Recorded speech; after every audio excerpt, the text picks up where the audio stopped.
ચલો આર એ તેમની વચ્ચેનું અંતર છે, બરાબર. તો વ્યાખ્યા શું લખશું આપણે? તેમની વચ્ચેના અંતરના વર્ગના વ્યસ્ત પ્રમાણમાં હોય છે. ધ્યાન રાખજો. ફરી પાછું શું આવશે આપણું સૂત્ર? વ્યાખ્યા શું આવશે? કેવા બે બિંદુવત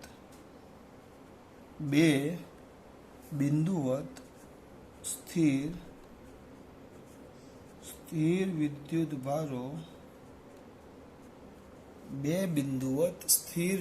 ભારો વચ્ચે પ્રવર્તતું, એટલે કે લાગુ પાડતું, પ્રવર્તતું એના કરતા લાગુ પ્રવર્તતું અથવા લાગતું બળ લાગો તો સારું. લાગતું બળ વચ્ચે પ્રવર્તતું લાગતું બળ એ તે બે વિદ્યુત ભારોના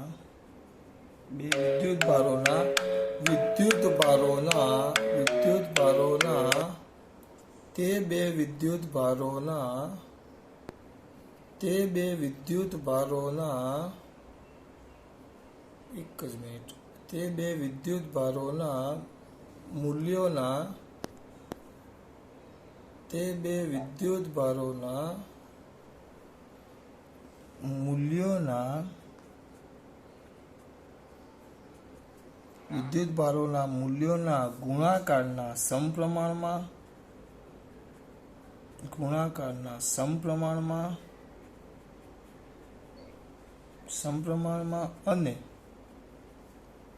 અને તેમની વચ્ચેના અંતરના વર્ગના વ્યસ્ત પ્રમાણમાં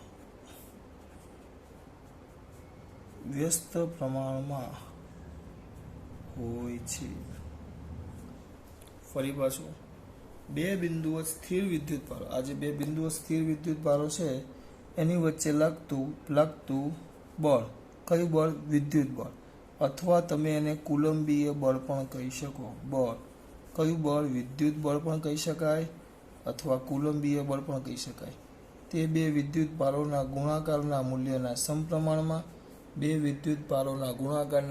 સમપ્રમાણમાં અને તેમની વચ્ચેના અંતરના વર્ગના વ્યસ્ત પ્રમાણમાં હોય છે. પાછું આપણે એ પણ વાત કરી કે એફ ચલે છે Q1 Q2 બાય 1/r². ચલે છે કાઢો તો એક અચળાંક આવે જેને કે કહીએ આપણે. કે હા, અહીંયા લખી નાખો વિદ્યુત બળ. આ તમારો મુદ્દો છે, બહુ સિમ્પલ ને સાદો. આ વ્યાખ્યા થઈ. આટલું ગમે ત્યારે પૂછું બેટા, બીજું બધું ભૂલાઈ જાય.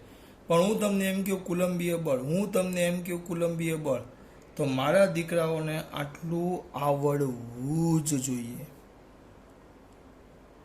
બુદ્ધિ વગરનો હશે અને જે મંદ બુદ્ધિ હોય, મંદ બુદ્ધિ, બરાબર, તમારામાંથી કોઈ નથી બેટા.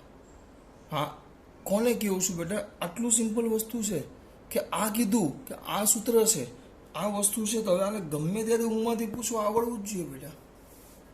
આ ભૂલાવું જ ન જોઈએ. F = K Q1 Q2 by r². આ થોડું ભૂલાય. F = K Q1 Q2 by r². આને ભૂલવા માટે થોડું છે, આ ગમે ત્યારે પૂછે આવડવું જોઈએ. અરે લખી જ નાખવાનું આ સૂત્ર, એક પેમ્પલેટ બનાવો અથવા એક પુરવણી કે એક ચોપડો જે બનાવો કે એમાં પહેલું સૂત્ર તમારું આવી ગયું. આ ભૂલાવું જ ન જોઈએ. F = K Q1 Q2 by r². ગમે તે થાય, આ ન જ ભૂલાય. આ પાઠનું આ સૂત્ર એટલે સૌથી બેસ્ટ સૂત્ર છે. આના પરથી તો ઢગલો MCQ આવશે. અંત બે વિદ્યુત ભારના અંતર આપેલા, ગમે તે, આમાં તો કોઈ અંત જ નથી. આના પરથી MCQ જેટલા પૂછવાય એટલા પૂછાય. અરે 25 માર્ક્સનું પેપર ખાલી આ સૂત્ર પરથી કાઢવું હોય તો નીકળે. એટલા MCQ આમાં બને. આ તમે 25 નહીં 50 માર્ક્સનું કાઢવું હોય તો થાય. પણ આપણે એમાં નહીં પડે. એટલે આટલું અગત્યનું સૂત્ર યાદ હોવું જોઈએ. F = K Q1 Q2 by r². F = K, હું બોલું છું પાછું એક ના એક વસ્તુ બોલું છું. F = K Q1 Q2 by r². બાજુમાં લખીએ આપણે. બાજુમાં આ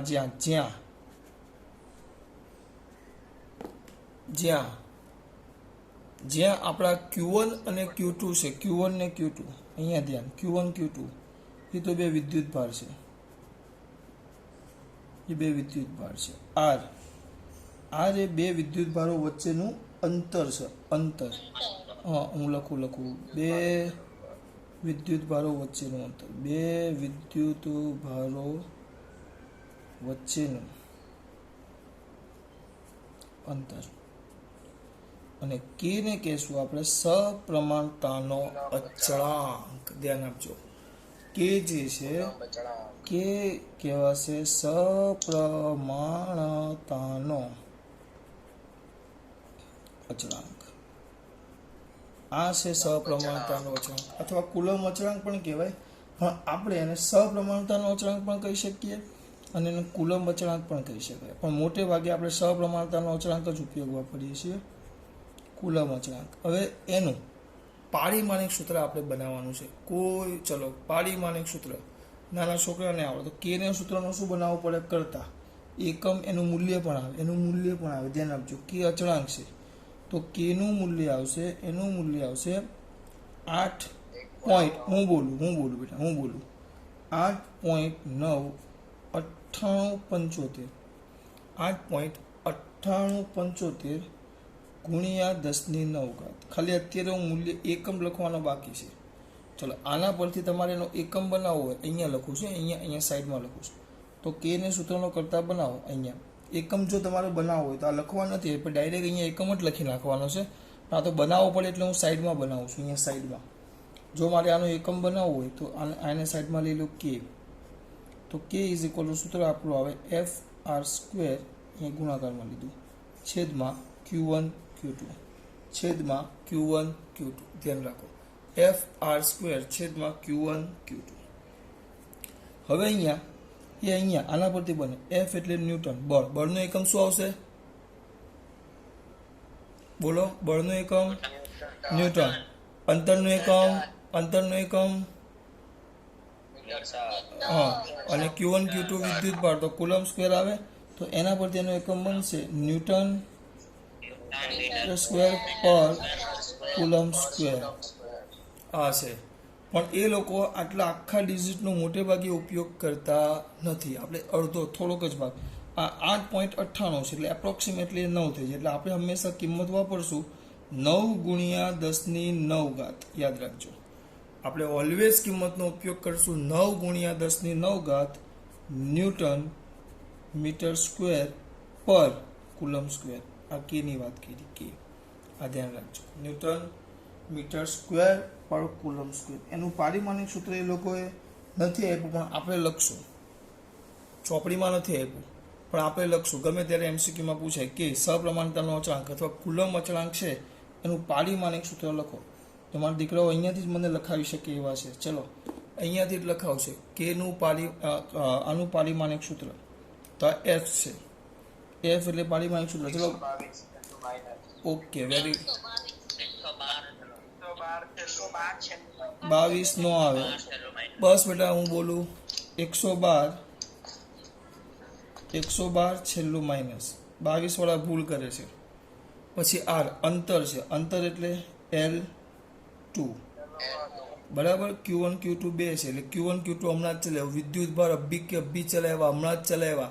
A1 T1, પણ A1 T1 એક વાર ને A1 T1 બે વાર. એટલે અહીંયા છેદમાં આવે A1 T1 કેટલી વાર? 2 વાર. એટલે થઈ જશે A2 T2, A1 T1 square. એટલે ડાયરેક્ટ લખવાનો. હવે આપણે થોડો આખા દાખલા કરવાના છે. A2 T2, તો A2 T2 ને આની અંદર નાખી દો, આખું ભેગું કરી નાખો તો તમારું પારિમાણિક સુપર સૂત્ર ડાયરેક્ટ અહીંયા લખું છું. જોજો અહીંયા પાછું મારે ફેરવવું ન પડે એટલે. તો અહીંયા દીકરા લખાવો. ચલો M કેટલા બોલો એક સાથે? M1, L3, T-4 અને A-2. Okay, okay, very good. આ પારિમાણિક સૂત્ર.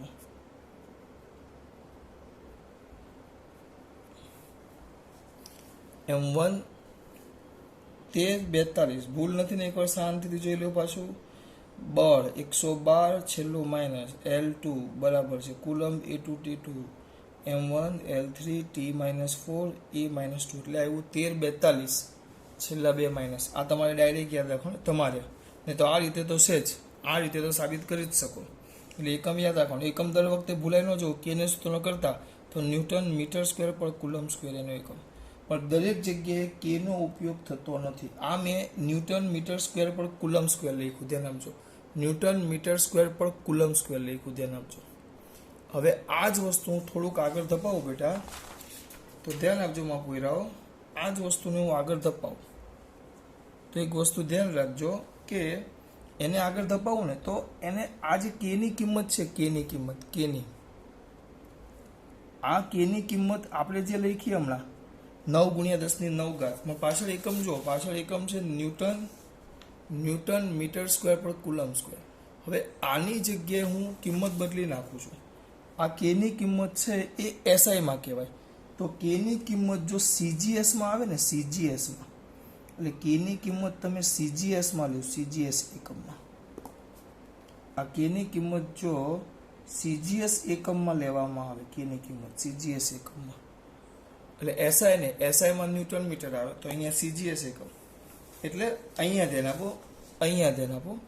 સીજીએસ એકમ એટલે અહીંયા ન્યૂટનના જગ્યાએ ડાયન આવે, સેનીના જગ્યાએ મીટર સ્ક્વેર આવે, એમ કુલમ સ્ક્વેરના જગ્યાએ એનો પણ એક એકમ આવે, ઈસીએસ કે એવું કંઈક આવે. બરાબર. એ એકમ મેં કમ્પ્લીટ ગૂગલ પર જોયેલો જ છે બેટા.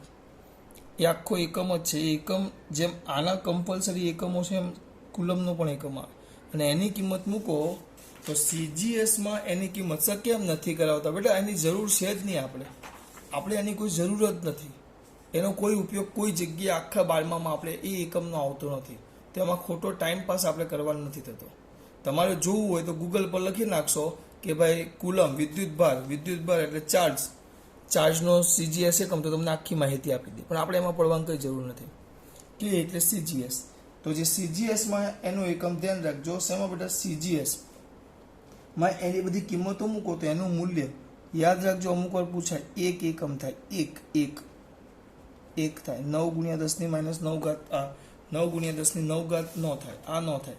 9 × 10⁹ ન્યૂટન મીટર પર કુલમ સ્ક્વેર ન થાય. એની એકમ ખાલી એક જ થાય, એક. પાછળ સીજીએસ એકમ આવી જાય. આ ધ્યાન આપજો. કેની કિંમત 1 થાય. શેમાં? સીજીએસમાં. કેની કિંમત 1 થાય. શેમાં બેટા? સીજીએસમાં. ધ્યાન રાખજો. ચલો, હું બોલ્યો એમાં ખબર પડી મારા દીકરા? ફિઝિક્સને સરળ બનાવવા માટે ધ્યાન આપજો. ભૌતિક વિજ્ઞાનને સરળ બનાવવા માટે, કેટલીક વાર આમ ગણતરી સરળ બનાવવા માટે ધ્યાન આપજો. ગણતરીની સરળતા માટે, મારી નહીં પણ ગણતરીની, હું નથી કહેતો, એ લોકો કહે છે કે આ જે ગણતરી છે તો ગણતરીની સરળતા માટે, તો ગણતરીની સરળતા માટે કેટલીક જગ્યાએ દાખલામાં કેના સ્થાને કે ન મૂકવું હોય તેની જગ્યાએ બીજું કિંમત મૂકવામાં આવે, 1/4πε0. 1/4πε0 કેના સ્થાને મૂકવામાં આવે? 1/4πε0. કોના સ્થાને? કેના સ્થાને. 1/4πε0. ધ્યાન રાખજો. 1/4πε0. બાકી બધા માન નથી પડવું. મારા માટે તો સૌથી અગત્યની વસ્તુ છે ε0.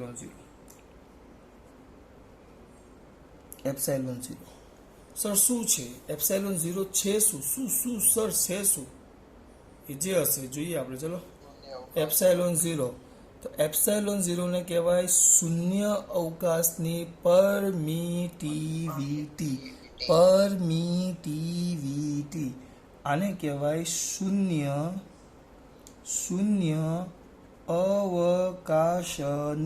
અવકાશની પરમિટિવિટી. ધ્યાન, શબ્દ પર ધ્યાન આપજો. પરમિટિવિટી. પરમિએબિલિટી પાછું અલગ છે, એને μ0 કહેવાય, પણ એ ચુંબક માટે આવે. અત્યારે આપણે વિદ્યુત ભણીએ છીએ. તો શૂન્ય અવકાશની પરમિટિવિટી ખબર ન પડી. ગુજરાતીમાં એને લખવું હોય, ગુજરાતીમાં, આ ઇંગ્લિશ શબ્દ છે, ગુજરાતીમાં કહેવાય પરાવૈદ્યુતિકીય. એના કરતાં આ સારું છે. શૂન્ય અવકાશની પરમિટિવિટી. આમાં ખબર ન પડે ને તો હું બહુ મસ્ત વસ્તુ સમજાવું. ચલો, અહીંયા તેના આને આમ હું ઇઝીલી સમજ ન પાડી શકું, પણ એક કામ કરો. ચલો, અહીંયા તેના અહીંયા એક વસ્તુ સમજાવો કે ચુંબક તમને ખબર છે. ચુંબક થોડુંક વધારાનું છે. ચુંબકની તમને ખબર છે. એની વસ્તુ આપણે અહીંયા લખશું. અહીંયા દૂર આ એક મેં અહીંયા આમ એક ટુકડો મૂક્યો લાકડાનો, અહીંયા નીચે ચુંબક મૂકી દીધું, આ ચુંબક છે,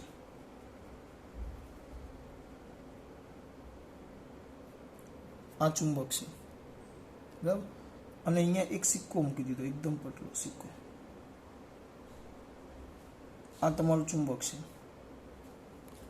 તો એક સિમ્પલ વસ્તુ છે, જો આ ચુંબક છે ને, તો ચુંબક પોતાની આજુબાજુ ચુંબકીય ક્ષેત્ર ઉત્પન્ન કરે, નિયમ પ્રમાણે ઉત્પન્ન થાય એનથી એસની રીતે. પણ હું અત્યારે એમાં વધારે નથી પડતો, હું ટૂંકમાં તમને કહી દઉં, એક ખાલી દોર નાખું છું, આમ ચુંબકીય ક્ષેત્ર, આમ ક્ષેત્ર રેખાઓ એની આવી હોય, આમ એ નિયમ પ્રમાણે દોરાય, પણ હું ખાલી સમજૂતી માટે આપું છું. તો આ જે વચ્ચે આ જે માધ્યમ છે એમાંથી આ ક્ષેત્ર રેખાઓ પસાર થાય, ચુંબકીય ક્ષેત્ર રેખાઓ.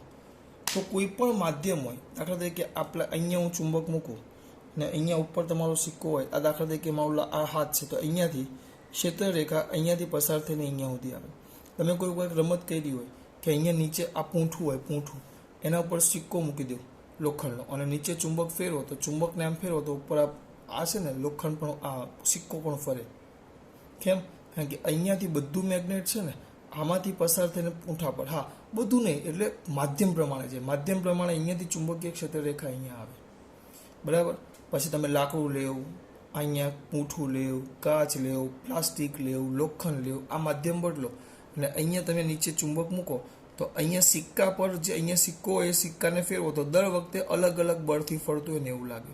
એટલે એનો મતલબ એમ થયો કે અહીંયાથી જે ચુંબક છે એ પોતાની ચુંબકની ક્ષેત્ર રેખાઓ આ માધ્યમ વચ્ચેનું આ માધ્યમ થઈ ગયું, તો આ માધ્યમમાંથી આરપાર થઈને અહીંયા ઉપર સુધી આવે. તો આ દરેક માધ્યમમાંથી એની પસાર થવાની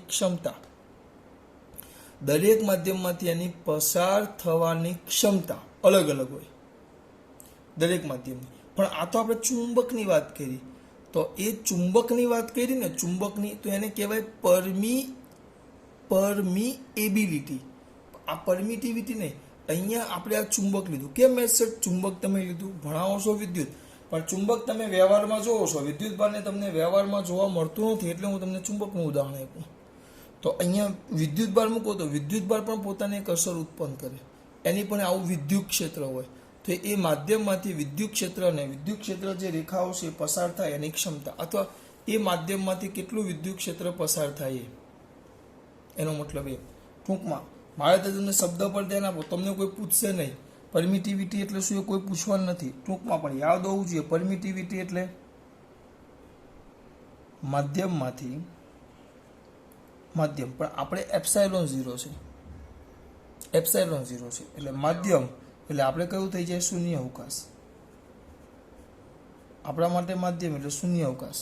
શૂન્ય અવકાશમાંથી વિદ્યુત ક્ષેત્ર રેખાઓ,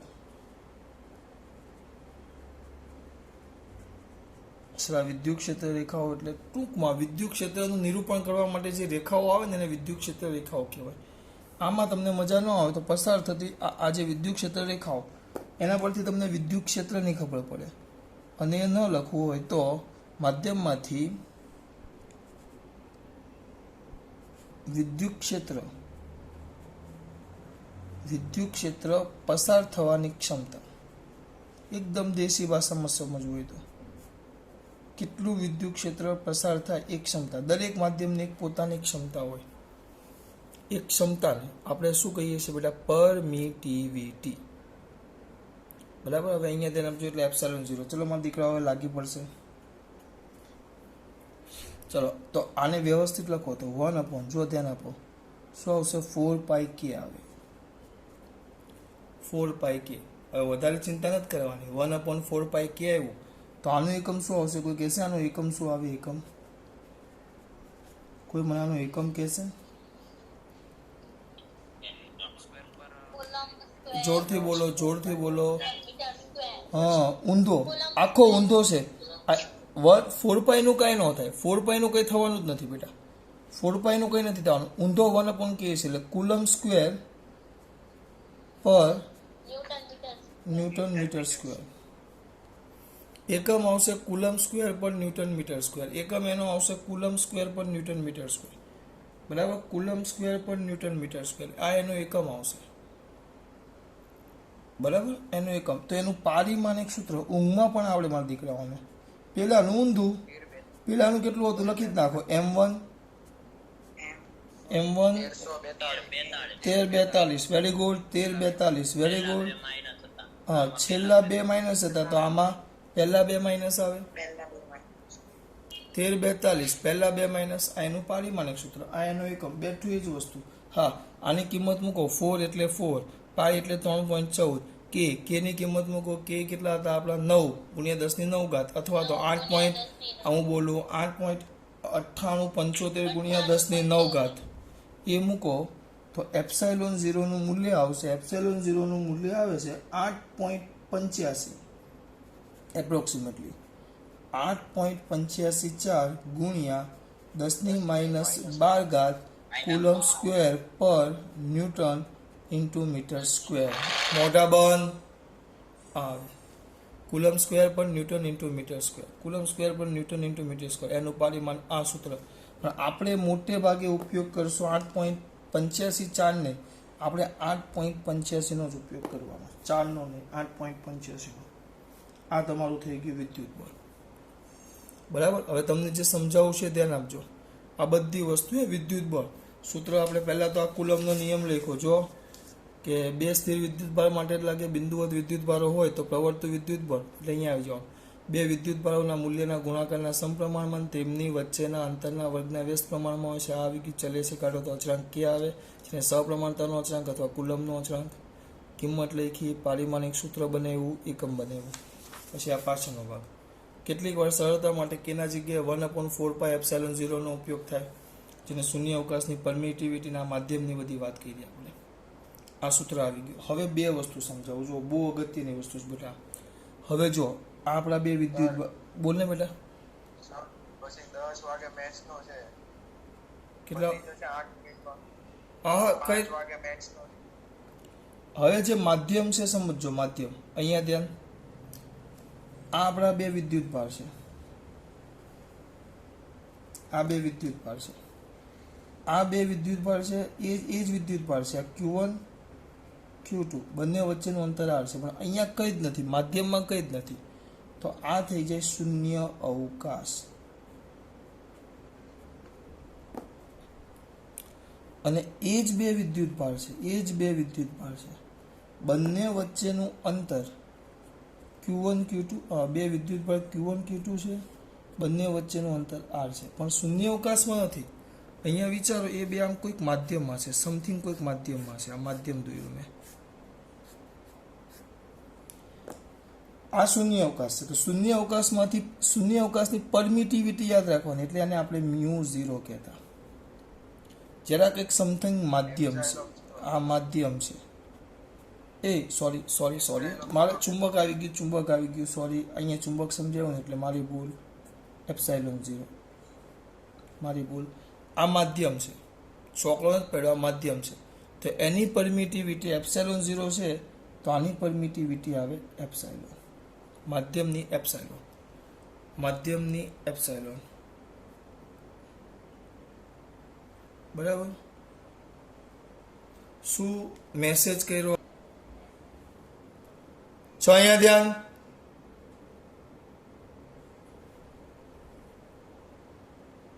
મગજ નહીં છો અહીંયા જો હવે માધ્યમ મૂકે તો અહીંયા શું આવશે આ માધ્યમમાં એપ્સાઇલોન આવે આનું સૂત્ર હતું F0 આપણે F કરી દઈએ F તો F ઇઝ ઇક્વલ ટુ સૂત્ર કયું આવે બોલો આપણું 1/4π epsilon 0 Q1 Q2 by r2 હા Q1 Q2 by r2 અને અહીંયા નીચે આવે Q1 Q2 by r2 ફરક પડે ધ્યાન આપો અને આને F0 કહી દો અથવા F કહો તમારે જે કહેવું હોય અને F is equal to 1/4π epsilon Q1 Q2 by r2 હવે આ બેનો ગુણોત્તર લઈ લો ગુણોત્તર F0 by F જો તમારા માટે લેવું છું તો Q1 Q2 ગુણોત્તર લો બધું લખતો નથી નાના નથી દૂધ પીતા છોકરા મોટા થઈ ગયા હવે જો Q1 Q2 by r2 Q1 Q2 by r2 ઉડી ગયા 1/4π ઉડી ગયો હવે F આ જો 1/4π એપ્સિલોન 0 એટલે આ એપ્સિલોન 0 છેદમાં આવશે અને એપ્સિલોન ઉપર આવતો રહે. બરાબર. હવે અહીંયા ધ્યાન આપજો. અત્યાર પૂરતું યાદ રાખો. બીજા ચેપ્ટરમાં આપણે જોશું આપણે જોશું કે એપ્સાઇલોન બાય એપ્સાઇલોન 0 ને એને કહેવાય એપ્સાઇલોન આર અથવા કે કહેવાય. ડાઈ ઇલેક્ટ્રિક અચળાંક. બે વસ્તુ કહેવાય. અહીંયા પાછળ લખું છું. બે વસ્તુ આવે. એપ્સાઇલોન બાય એપ્સાઇલોન 0 એને એપ્સાઇલોન આર કહેવાય અથવા કે કહેવાય. એપ્સાઇલોન આર એટલે કહેવાય સાપેક્ષ પરમિટિવિટી અને આને કહેવાય ડાઈ ઇલેક્ટ્રિક અચળાંક. ડાઈ ઇલેક્ટ્રિક, આ બધું યાદ રાખવાનું છે. ડાઈ ઇલેક્ટ્રિક અચળાંક. આ બે વસ્તુ ભૂલાવી ન જોઈએ. બીજા ચેપ્ટરમાં આ સૂત્રની સાબિતી આવશે. આ વસ્તુ આવ્યું તો અહીંયા સૂત્ર આવશે બેટા F0 by F is equal to આવશે એપ્સાઇલોન બાય એપ્સાઇલોન 0 છે જો અહીંયા. તો એના જગ્યાએ આવી જાય K. તો F is equal to F0 by K. બસ આપણે આ મેઇન વસ્તુ સમજવાનું છે કે માધ્યમમાં તમારું જે બળ છે એ શૂન્ય અવકાશના બળ કરતાં કેમાં ભાગનું. ડાઇલેક્ટ્રિક અચળાંક કે હોય. છેલ્લું વિધાન લખી નાખું છું. આ ડાઇલેક્ટ્રિક અચળાંક